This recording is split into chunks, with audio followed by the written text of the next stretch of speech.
Hello, everyone. Thank you all for joining us. Welcome to today's webinar on digital product passports and how DPPs will be accelerating sustainable leadership. My name is Isabella Ryan, and I will be representing Positive Luxury and will be moderating today's session. I am a client success officer at Positive Luxury and work with our advisory team, supporting a variety of clients, with my primary focus being supporting our fashion businesses.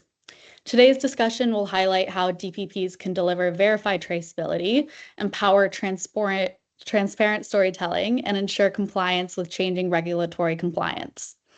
We'll be delving into how digital product passports support luxury values by safeguarding authenticity, enabling data-driven sustainability strategies, and unlocking new opportunities for inviting customers to learn more about your value chain. And with that, let's get started. Before we dive into the agenda, let me quickly run through our agenda today. I will start by introducing our speakers. Following that, we'll explore why the luxury industry must prepare for digital product passports now and how they connect to our broader sustainability services at Positive Luxury. Next, I will be introducing our DPP partner, Buyerdock, and share why we have selected them over other providers. Then we will move into our panel discussion, where Kevin will demystify the legislative and compliance landscape around DPPs, followed by Dan, who will guide us through his experience implementing DPPs and sharing valuable insights for brands that are curious about the process.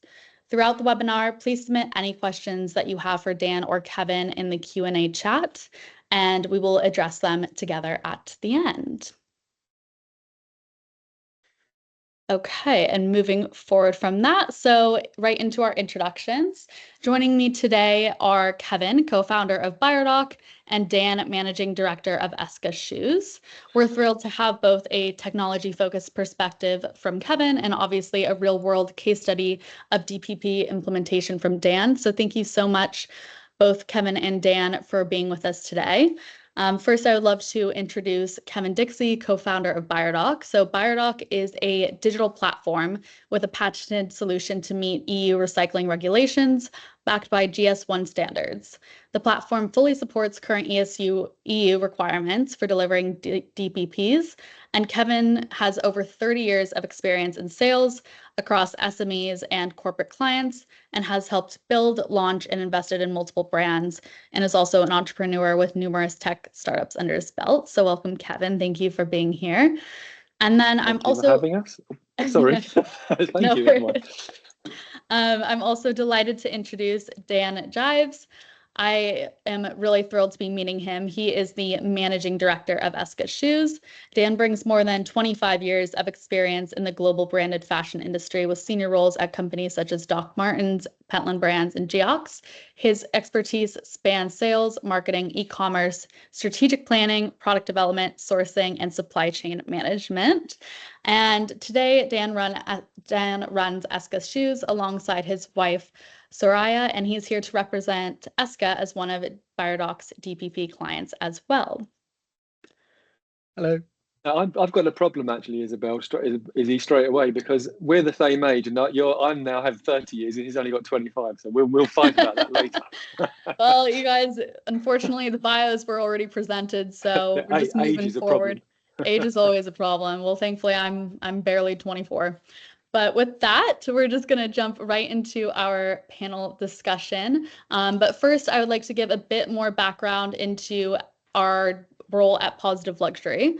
So for anybody that's currently unfamiliar with Positive Luxury, we are a sustainability consultancy specializing in the luxury industry, and we advise businesses to understand their sustainability impact and provide them with advisory and tools to improve their ESG.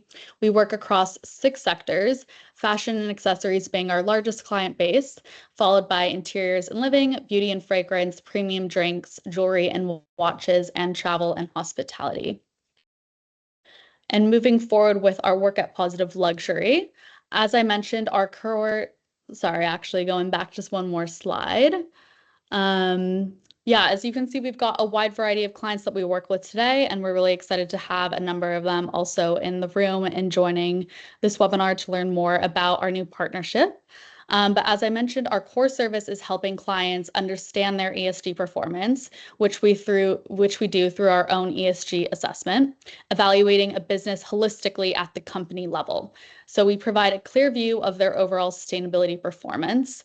And generally, the outcome of our ESG assessment leads our clients to achieving Butterfly Mark certification, which is then verifying best-in-class sustainability practices against international standards and regulations.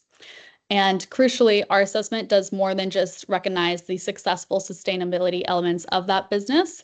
A lot of our work also goes into identifying gaps and shortcomings of sustainability work and giving businesses a clear visibility of their risks and opportunities, but also blind spots within their supply chain. And this visibility is precisely what underpins digital product passport readiness. So by building supply chain transparency and data integrity throughout the assessment, we help brands establish a strong foundation for meeting DPP requirements. And that is why we are now integrating Buyerdock into our sustainability ecosystem to deliver best-in-class practice for digital product solutions, as well as drive transparency and future-proof for our clients through all of this regulatory and consumer expectations moving forward. And now with that, I'm very pleased to announce Buyerdock as our chosen DPP provider. At Positive Luxury, we see sustainability as an interconnected ecosystem, and for businesses to operate sustainably on a foundational level, we are all aware that collaboration across all departments internally is crucial, as this internal cohesion naturally then also should extend to external activities and partnerships. And because sustainability legislation and expectations are constantly evolving, our goal is to advise and connect our clients to the best services and the right partners to make regulatory adherence as seamless as possible. Over the last few months, the advisory team at PL has received a number of questions about DPP regulations and practical implementation, often coming from a place of fear and uncertainty about what is exactly required and how to get there as efficiently as possible. And now taking this one step forward, we see it as our responsibility to also engage our clients with opportunities to connect with the best services. And that leads us to choosing Buyerdock as our official DPP partner. And to give you a little bit more background into what has led to this decision to choose Buyerdock over other DPP providers, we wanted to provide some more background into our market research. While we were interviewing a number of different DPP experts in the space, during the search, most alternatives prioritized supply chain traceability and data collection, which is essential for transparency. But as we know, it can be daunting for brands just starting out on understanding their supply chain. So our goal as a sustainability consultancy was also to engage in a solution that meets businesses where they are, and making DPP adoption as approachable and supportive while opening the door to new business advantages like enhanced reputation through DPP creation and also increased disclosure of that business's supply chain. So Buyerdock stood out to us by taking a more pragmatic approach. Their model prioritizes brands becoming compliant from legislation from day one, while data collection naturally follows after initial compliance is established. This journey means that our clients can start their DPP journey immediately rather than getting stuck in trying to gather all of the necessary data right up front. And while we recognize that many clients are grappling with limited data visibility and increasing pressure from regulations and general confusion in the legislation landscape, Buyerdock's solution is designed to help brands take action quickly and efficiently, removing barriers and making the start of the process as straightforward as possible. And another really crucial piece to note as well is that Buyerdock is already live and backed by its solid technical capability and strong industry know-how. That makes them the ideal partner for streamlining production and meeting urgent compliant needs, as we can see from the luxury industry as a whole. And giving the pressure to act fast, we concluded Buyerdock to be simply the best overall solution for aiding in our clients to begin the DP process efficiently and effectively. So now moving forward, I'm really excited to now welcome Kevin to first give a brief overview of what DPPs are and then what steps are currently needed for upcoming legislative requirements. Thank you, Izzy. That was really lovely, actually. It's quite nice to hear. So everything Izzy was just saying is right. This whole kind of digital product passport just requires collaboration, right? There's no one company in the world that can do everything, but the collaborations of partnering with Positive Luxury is a huge benefit for brands, for us. And we hope that that's similarly cross purpose. So what you're going to see in the next part of the presentation are live examples of products. So generally, if you see a QR code, you can scan it and kind of see things in real life. So why do you guys in luxury need to act now? So really, there's a few things here. So compliance is obviously first and goes without saying, right? Timelines, we'll talk a bit more about timelines. But I guess what we're going to try and do here is really dispel the myth of the panic. So I've met with hundreds and hundreds and hundreds and hundreds of brands in the last year, and everyone's panicking. You can't see my mirror, but everyone's panicking about DPPs at the end, right? This final piece in 2027, 2028. Oh my gosh, we need to get all of our information before we start. But it's not quite as simple as that. This is really to show where to start and the journey you need to go on. And actually, and as Izzy was saying, that it doesn't have to be such a scary thing. So we're going to explain the compliance piece briefly. We'll explain, cost. There are laws already in place that have fines, etc. We'll explain how we combat those. There is a global transition for QR codes from barcodes. We'll go on and talk about that. It's more about GS1. So anyone here who is a GS1 member will understand this, or if they don't, we'll explain it. And finally, part of this is going to be about how you can turn the regulation piece into something that's really quite a powerful sales tool. So I guess if we move on to the talking about the GS1 element first and then the regulation. So GS1, if you don't know, they will be the guys that provide your barcode numbers. They don't provide images of barcodes, they issue the numbers. Why do they do that? They're a global company that work independently around the world. So there's 115 offices. And I think this is probably the most important thing to take in mind right now. So all barcodes are eventually going to become QR codes. So the lines are going to become QR codes. And this is retailer driven, but it's retailer driven across the world. So it's really important that whatever you do next, the first step is to make sure that that QR code can do more than just give information to a consumer. It needs to be able to scan at the till. What does that mean? Our QR codes already do that. We were the first in the world to be scanned at a till in America, I believe, back in 2021, something like that. So the tech has been tested. It's been tested on packaging. It's been tested on care labels, etc. So it can work. But just really bear that in mind first. And then secondly, one of the things I see an awful lot with brands are not being compliant today with just recycle logos, right? So in France, Italy, Spain, Portugal today, and it's been law since 2022, there are specific recycle logos that you need to display, reference your packaging.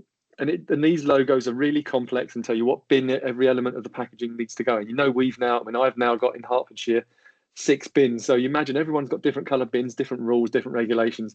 The law's there. We were with a brand yesterday who didn't have this in play. So those are the second things. In most cases, they can be displayed, but these logos can be displayed behind QR codes. We've built kind of a patented tool that deliver the correct logos by asking a few questions. So I'm kind of setting the scene here as there's no point thinking about this end goal of DPPs when you haven't set up correctly to start with.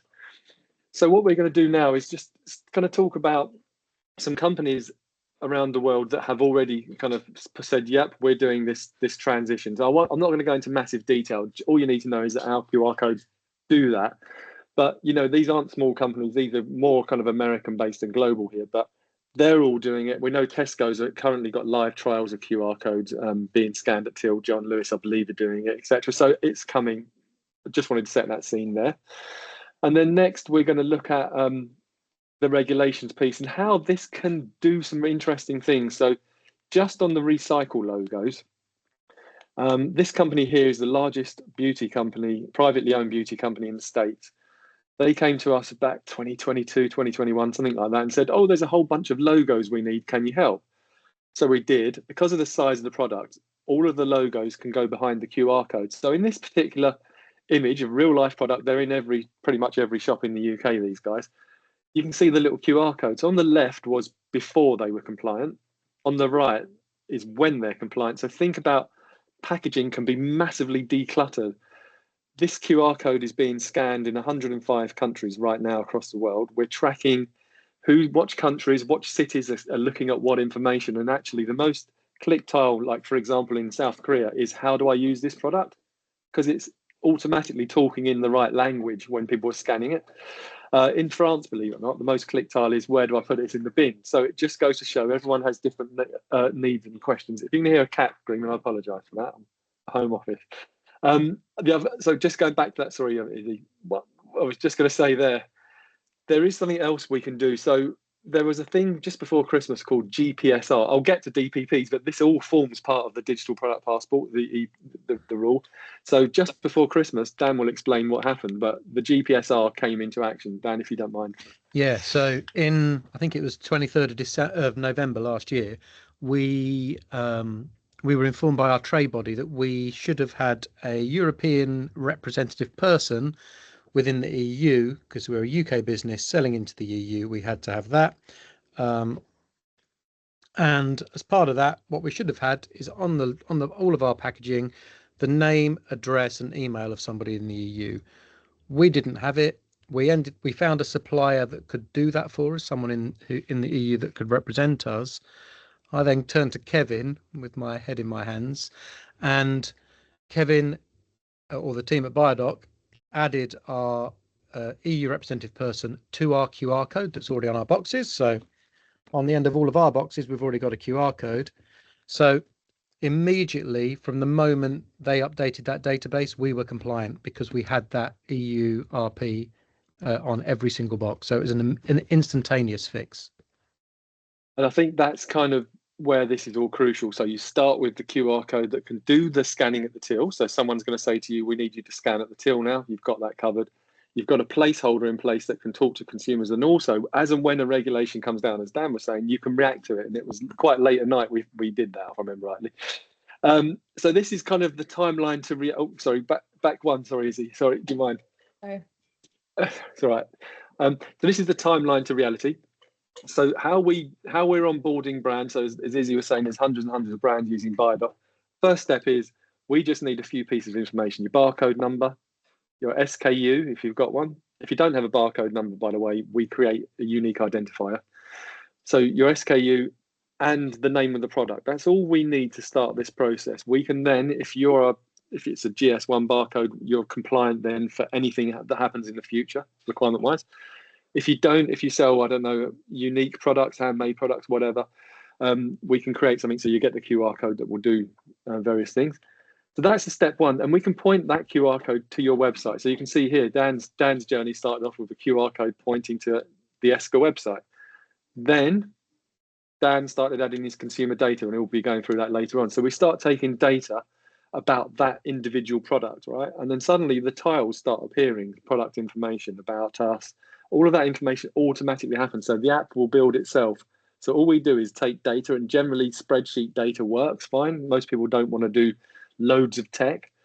And then step 3 in this is starting to basically implement all of the DPP requirements. Now, someone like Positive Luxury will be the people you need to talk to first to start that data gathering now. So when you start the QR code to barcode switch today, you need to start that process with PL, because it takes time. All of this is going to take time, the data gathering. So the sooner you can start that, the better. And then basically, once you've done that, it will open up a new sales channel, which is the next slide. So, I'm sorry, it's my mistake. So this is what one of Dan's products looks like here. So effectively, you'd scan the QR code on the box as Dan showed you, and you see the image of the product. And then you've got a choice as a consumer to look at the tiles that contain the information. So what we can do is we can take any information from any source and contain it behind the correct tile. So it makes it super easy for the consumer to click on a tile and find out what's relevant to them. So you can see here, Dan's got the recycle codes, it's compliant there. He's also got the traceability story and the supply chain traceability on all of the product, and it's deep. This sort of thing takes a lot of time. So looking at that, you can scan it, you authenticate, and I'll go into authentication in a moment, and you open up a new channel. So now we're going to talk about opportunities aside from just DPP. So one of the rules with Digital Product Passport is the right to repair. The right to repair is really quite interesting because I'd say 99% of brands that we've spoken to working with don't offer a right to repair right now. That's going to be based in the EU. So you need to start building partnerships with companies that can repair. We've built an infrastructure. We've built a real deep infrastructure of partners and ecosystem that we can help with some of that. But there's a reason that this could be quite useful. Things that lead to resale. So maybe consumers giving you products back that you repair them, resell. It turns out that I think it's something like 50% of Gen Z, etc., like products that are slightly quirky, that have got a bit of an identity to them. So a little bit of resale stitching could be that. Things like if your consumers are selling your products right now on Vinted, which they will be, how do you control what somebody says from selling the product to Vinted? You don't really, right?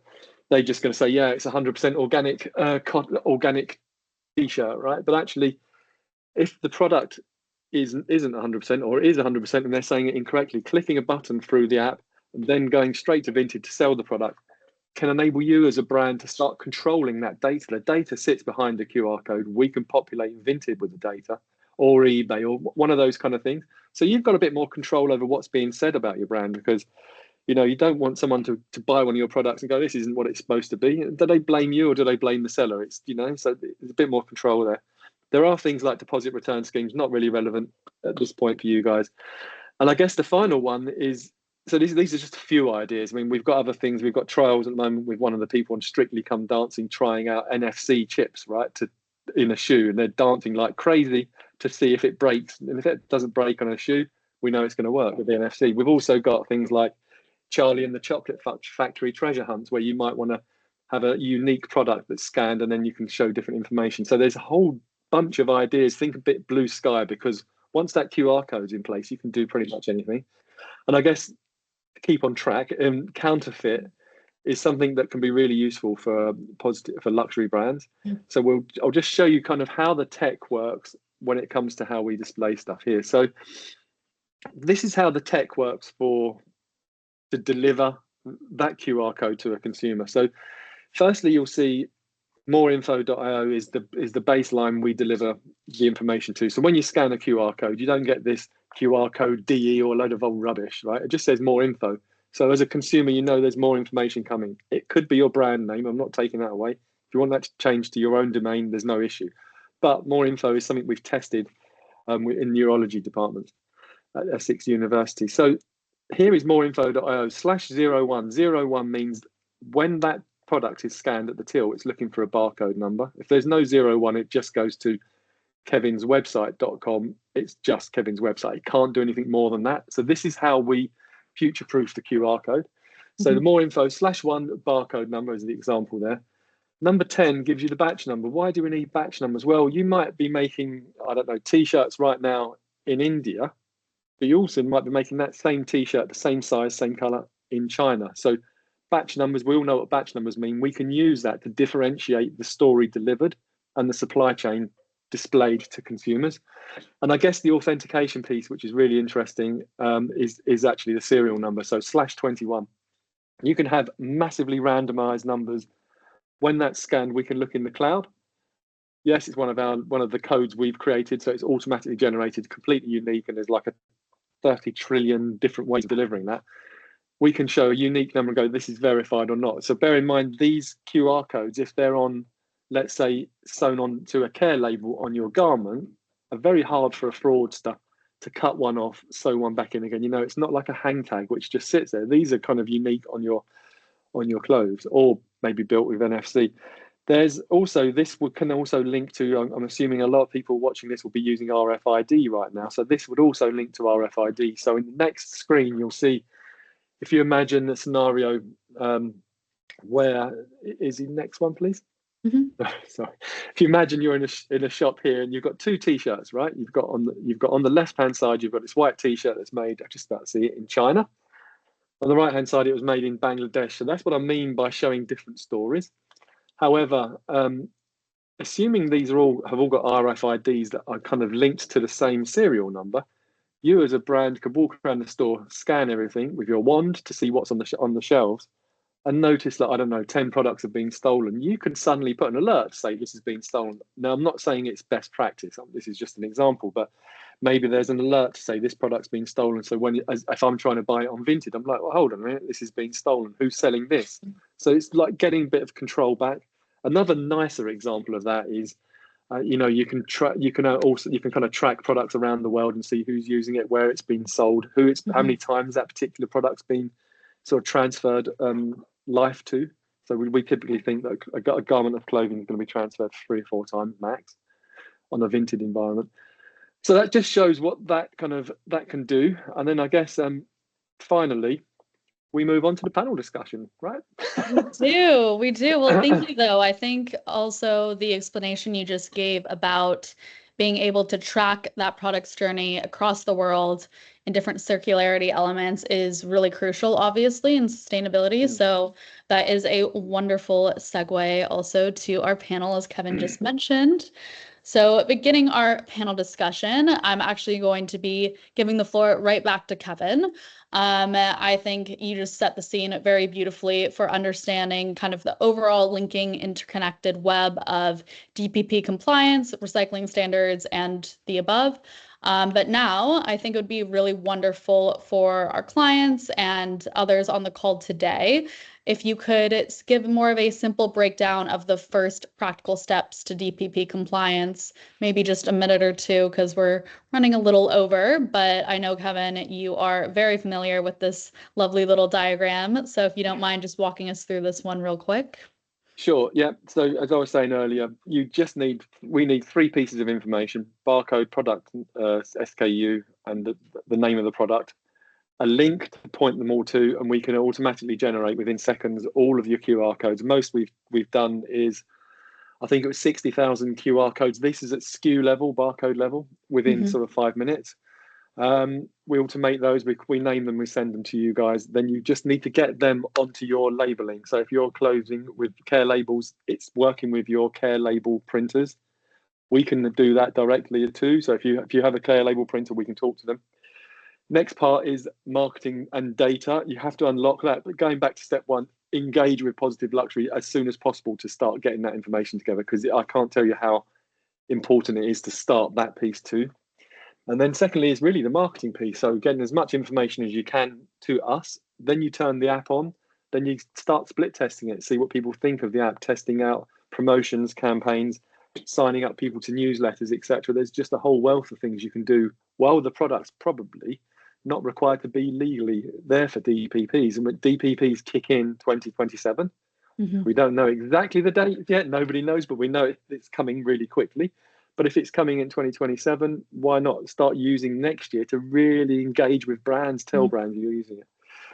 But it's all about really working firstly with someone like us. I won't just push us, but someone like Buyerdock, who can do the QR codes that are GS1 compliant, and Positive Luxury to start that piece all at the same time. There's really no time to delay now because it's getting quite late. Perfect. Yeah, I think just as you mentioned, the timeline is obviously now, and that's been kind of our bottom line factor. So we'll make sure to give all the contact information at the end as well for getting in contact with us. But yeah, thank you for breaking that down into the 3 compliance steps and that timeline. I was going to say, it's how everybody uses it. Everybody starts in that really basic mode. You can't go in feet first with everything. It's just impossible. No, and we don't, and especially obviously with sustainability, it's tricky to know where to start. So breaking it back down into the simple steps is definitely the right overall move forward. But yeah, I'd love to kind of bridge off of that and then start discussing the difference between compliance for fashion and textiles and also interiors and furniture. I know we've got a number of clients on this call today that are really curious about the differences between the two. So if you could give a few clarifications there, that would be fabulous, Kevin.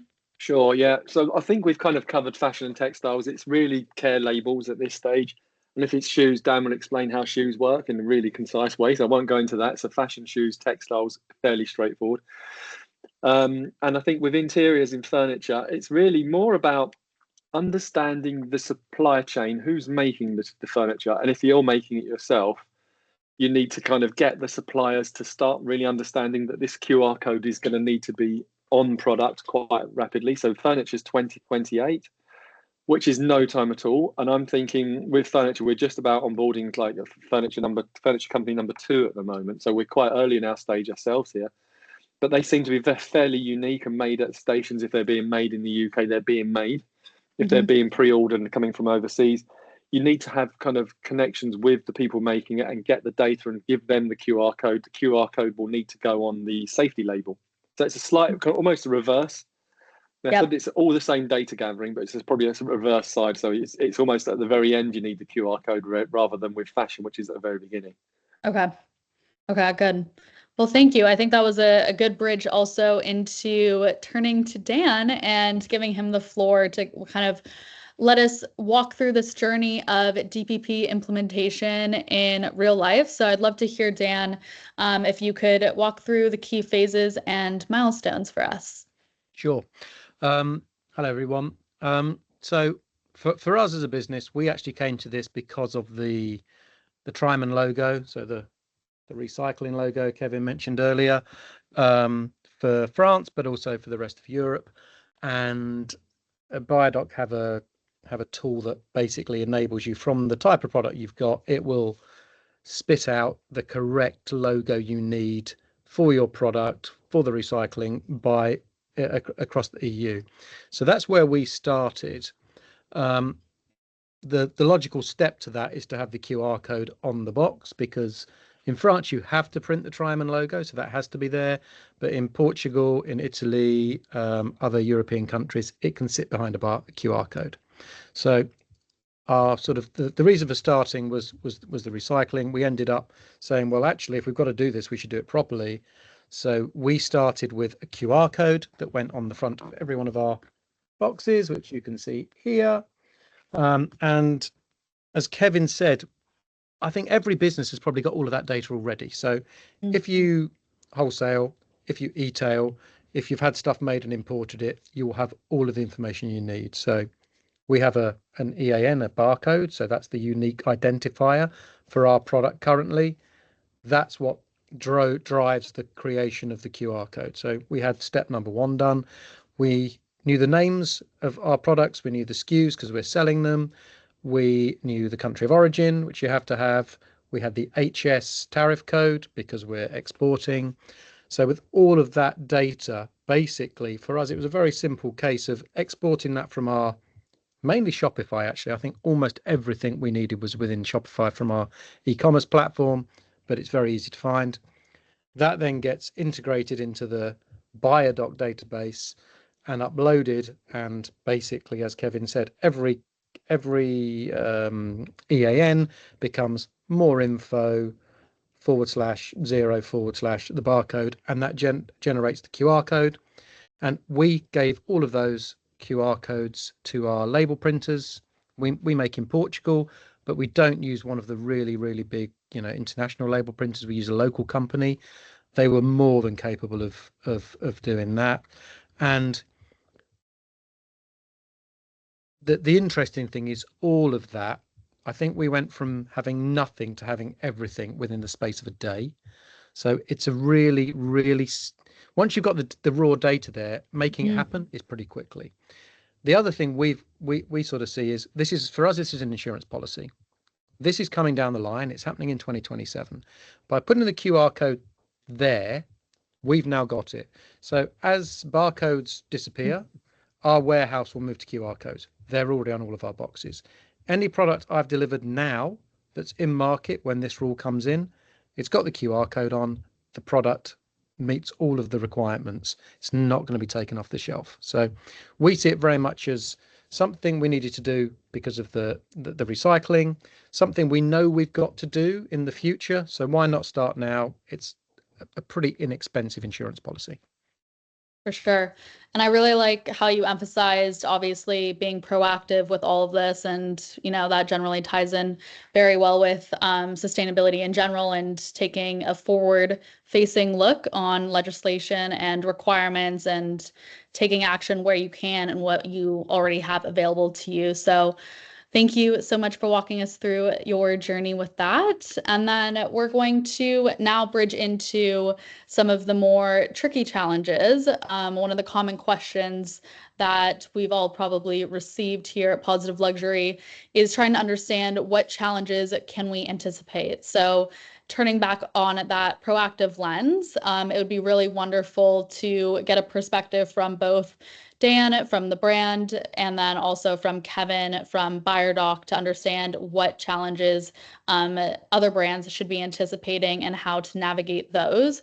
So first, throwing it back to Kevin, I'd love to understand if you could give us some common questions you receive from brands when they start the process and how you generally tell them to overcome them.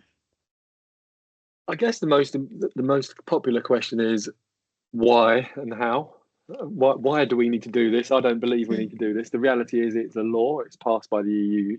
You have no option if you want to sell in Europe, right?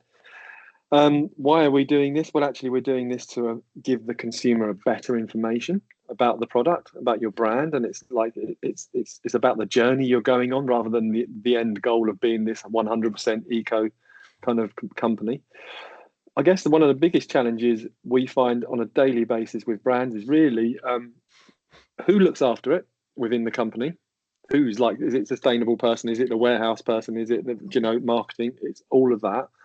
Typically, it fits across multiple people. If I'm honest, the initial part, getting the QR code on the product, always seems to be the sustainable people's kind of have to give in this first challenge.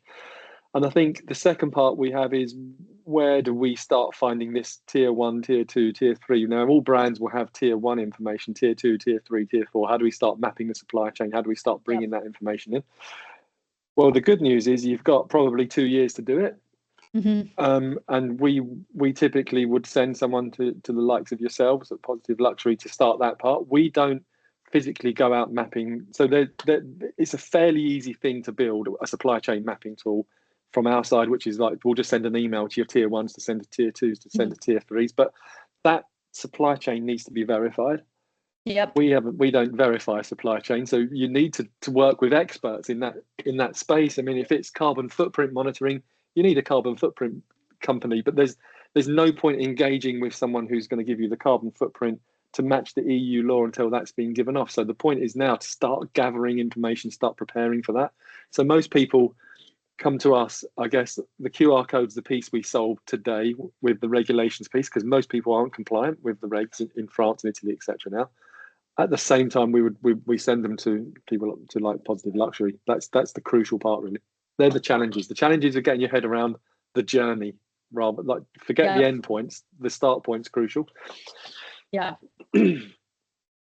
Perfect. And then just quickly going to you, Dan, do you mind pointing out just a couple of difficulties that you've faced or general, curiosities that we've probably got from other brands is trying to understand how you engage with suppliers. Would love to just hear from you for a minute. Yeah. So I think the important thing to say is that, this is pretty easy actually to do. The most difficult hurdle is the first time you do it. So in our case, we onboarded 3,500 SKUs. That's what we had as our current product segment. Once you've done that, actually, every time we launch a product, it's part of our organizational process now that when we create a product, we create the barcode, we populate Buyerdock, etc., etc. So we're now at 6,500. So in the last year, we've put 3,000 on, but we're doing that as we create a new product. So actually, in terms of process, you only have to do it in a big way once, because every time as long as it's part of your ongoing process, it's relatively easy. When you talk to your suppliers about this, most of them will look at you dumbfounded because they've got no idea that this legislation's even there, even though it's live in the country that they're within. So I think in terms of, interestingly, the tanneries we use that make the leathers are really, really, really forward thinking on this. They have all the certification. They're really, really good at it. Most of the suppliers of other raw materials, so other upper material we use in our shoes, are pretty good at it. It's when you get to locally sourced items. So Kevin and I were looking at the metal tack that holds a heel on. try to work out how that was made, because it's been through a Portuguese supplier, an Italian manufacturer, somebody somewhere. That's where it's more difficult. So you have to put a bit more work into that. But I think the thing to stress is there's a couple of years to do it. So, you know, there's tiers to this. So you don't have to win every battle on day one. I think it's all about just making sure that you know what's coming and having a timeline as to how you're going to get there, as opposed to trying to win everything and the all in one place go. and that placeholder really, which so you can't retrospectively go backwards. It's going to be impossible. Yeah, the lovely thing about the QR code is it's a database, so you can change sure. what's behind that QR code database. You can be updating it all the time. So once you've got it there, it's your placeholder and it's got lots of information behind it, so you can keep adding. Yeah, and exactly as you just said, I think that links us really well into our next topic here, and kind of the broader subject that I know a number of our business execs are looking at, which is obviously the business benefits of digital product passports, and understanding how we can actually use this to engage customers in not only the product journey, which is important from the luxury perspective of having, those unique products that are classified as better than others and also extraordinary and should be kept for generations throughout, but then also how that translates into just giving a customer more insight into that journey and what is going to mean for that product in terms of the circularity path in connection to sustainability. So I would love to just give it quickly back to Kevin for a second. If you could just outline some of the greatest opportunities you see for brands to leverage DPPs in a way to then build that trust and transparency. Sure, I'll be quick because I know we're way out of time. But basically, just the fact, think of this as you've got the website and all of your sustainable stories and stuff are all tabs that are right at the bottom of your website. You've got to scroll right down because all you want to do is sell product. I get it. We all want to sell products, right? That's the whole point of websites. This gives you an opportunity to showcase what you're doing, how you're doing things to the consumer, and highlight that to the consumer. And I think things like building trust and transparency, that you can tell the consumer directly about what you're doing via the product. And also things like this right to repair or this reuse or maybe the buyback schemes, send back schemes, all of this sort of stuff. You can start really engaging with your customers. And I guess the last thing I would say, one of the best things is if you're selling your product in Harrods, Selfridges, John Lewis, wherever, you don't know who your customer is. As soon as they bought the product, they go home, they've got it, great, wear it. Now you've got an opportunity, when the QR codes and all your products, social media, scan this, sign up, scan this. There's nothing stopping you. Like even if you sell on Amazon, I know nobody does, but if you did sell on Amazon, you can't do that. But this is a way into finding out who your customer is. Brilliant. And then, turning to you, Dan, if you could also give us some insight into how your customers have responded to the DPPs, and then also any common patterns that you've seen with how they're interacting and feedback that you've had more generally with the process. Yeah, so it's interesting. So I mean, we ship around the world, but the majority of the scans we've had actually are in Northern Europe and Italy. So we've got sort of Belgium, Benelux countries, France, Italy, Germany. So the lovely thing is in the back of the system, you can actually see where people have been scanning by product. And actually, what's interesting for me is understanding where some of those products have gone to. I've got the data in my sort of e-commerce system, but finding out where it's gone to, and then the really interesting is what people are asking about scanning. So people are looking at general recycling information. It's in France, they're looking for that Triman logo. They are looking at the materials our shoes are made from. So every product has the material breakdown on it. Again, really interesting. And then some of them are going into our FAQs. So I think to Kevin's point, while it's there as a tool to, we put it there because it's legislative, but going forward, there's going to be a lot of interaction in things that are just of interest. I can quite easily see a point where we'll be able to use this to, for not necessarily for a competition, but a way of rewarding people that have purchased by saying, if you've got a QR code, scan it, and there can be a secondary message there. So for us, it's interesting. It's been scanned for the use it's there for, but people are sort of broadening the reason that they're looking now. I think one other thing to add to this is, is that that with this QR code replacing the barcode, you're going to see the likes of Tesco, Sainsbury's, all of the major retailers are going to be doing TV campaigns. I know it because of the relationship we've got with one of these FMCGs. They're going to be doing massive in-store pushes, massive TV campaigns, saying now you can scan the QR code to find out more about the product. So the retailers are going to do this marketing for you, but if you haven't got the right QR code on the product, they're going to be scanning something and getting disappointed, maybe going to a competition that's expired or to a website. So it's worth it. Even if you don't sell in Europe, you're going to have a QR code that does that piece anyway. Yeah. I mean, for us as well, this on the carbon footprint piece. So we calculate our carbon footprint annually. So we update that on the tile so people can see if we've been doing good or doing bad, and we plant a tree every time we sell a pair of shoes, so you can see how many trees we've planted. And again, it's all updated in real time, so it's live data. Yeah, no, and I think as you just mentioned, it is that two-way street with the accountability aspect for both a brand to, be aware of the goals that they've set, laid out there, and then also have that platform to then reach the consumer in real time and give them that update, which is obviously important for KPIs and measuring goals and actually making sure that what you're measuring is, creating long-term progress and results. But unfortunately, we're running out of time, which is kind of ironic with the slide here. But yeah, I would love to just close out a little bit with any last bits of advice between the two of you in terms of where we're going and the expected time and resources. And then we've also got a quick case study also on Eska shoes that I'll have Dan run through. But yeah, maybe just a second or two, Kevin, if you could go back and just reinstigate the time constraints. Yeah. Time-wise, so time to get started on this journey should take you no more than a download from wherever your data is, PLM, PM, website, Shopify. Download that data, give it to us. You've got the QR code. So that's the 5-10 minutes in total, right? You've got all the QR codes. Get the QR codes to the printers, so you can then relax. The rest of the journey, we've gone into that sort of stuff. Cost-wise, there's not really a huge cost in terms of resource for you as a brand, because initially to kick this off, we're going to do that bit for you.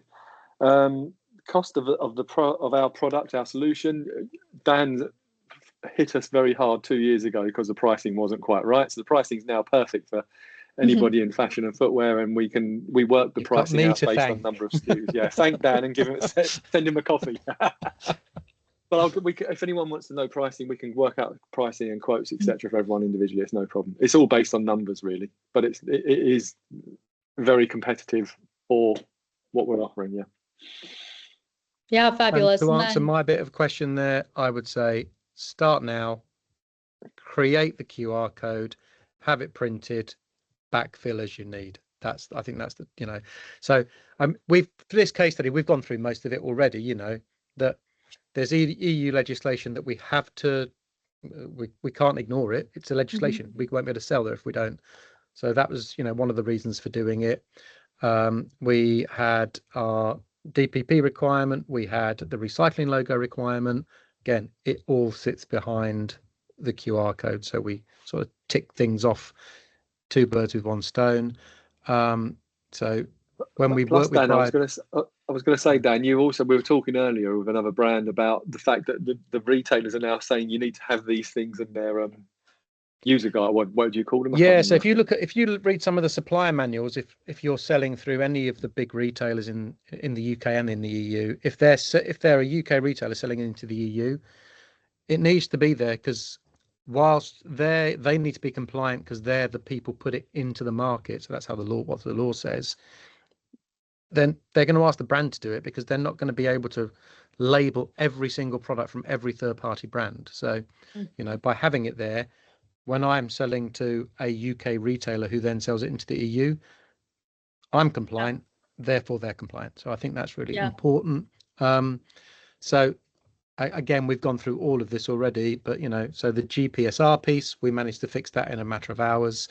It says 4,000 there, and that I don't know when we wrote this a few weeks ago. We're now at 6,000. So we've developed our entire spring/summer 26 collection, and we've already generated the QR codes for them.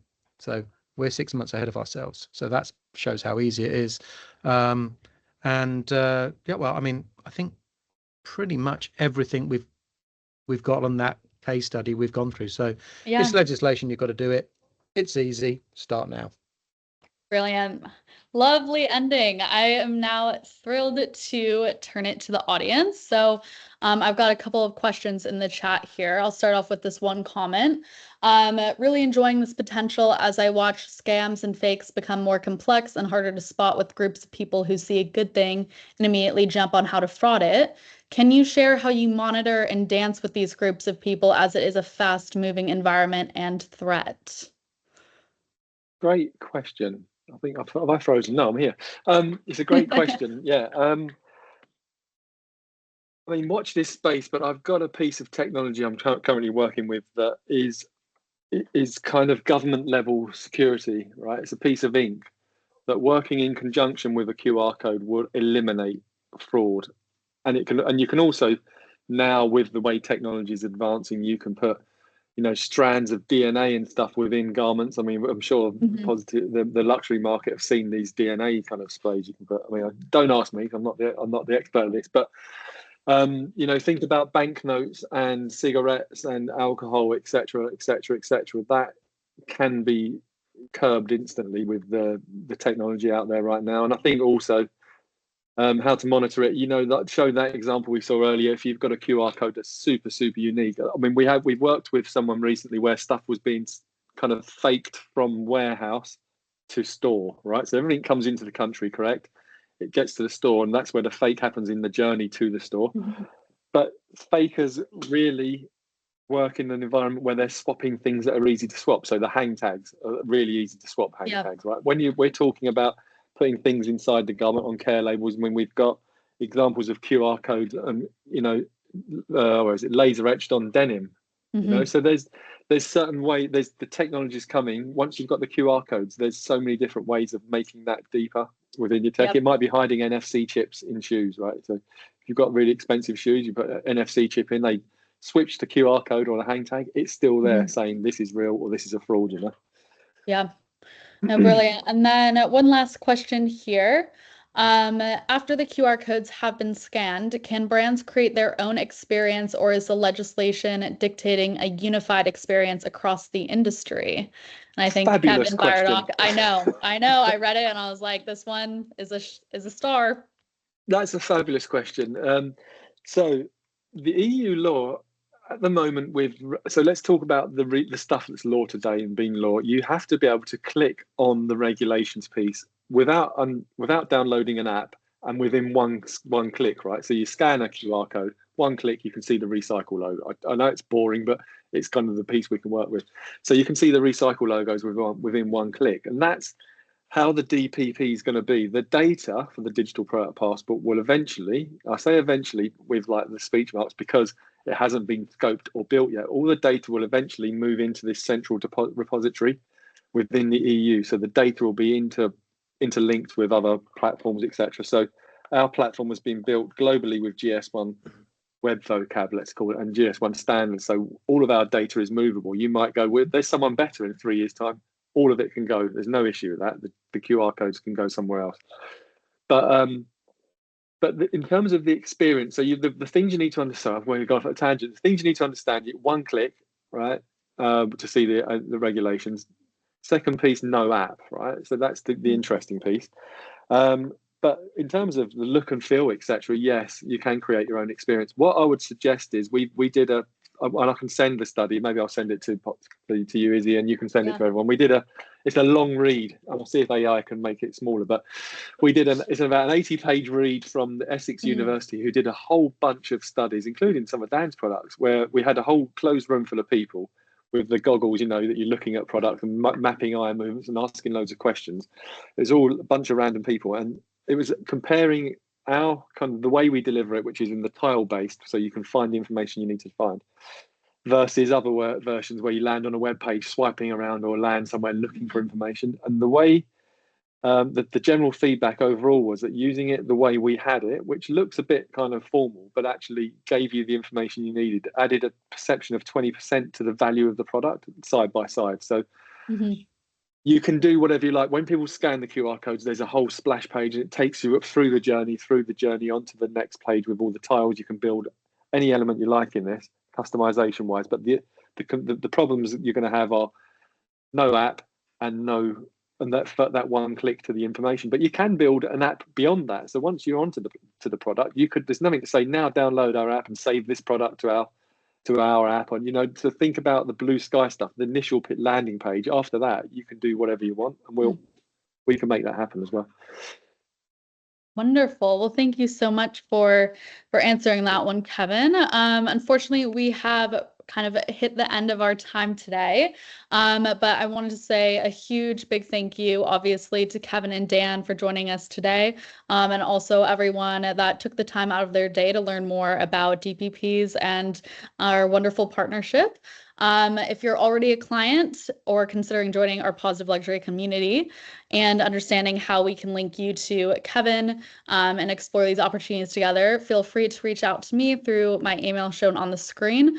We'll be delighted to connect and also then discuss all of this further.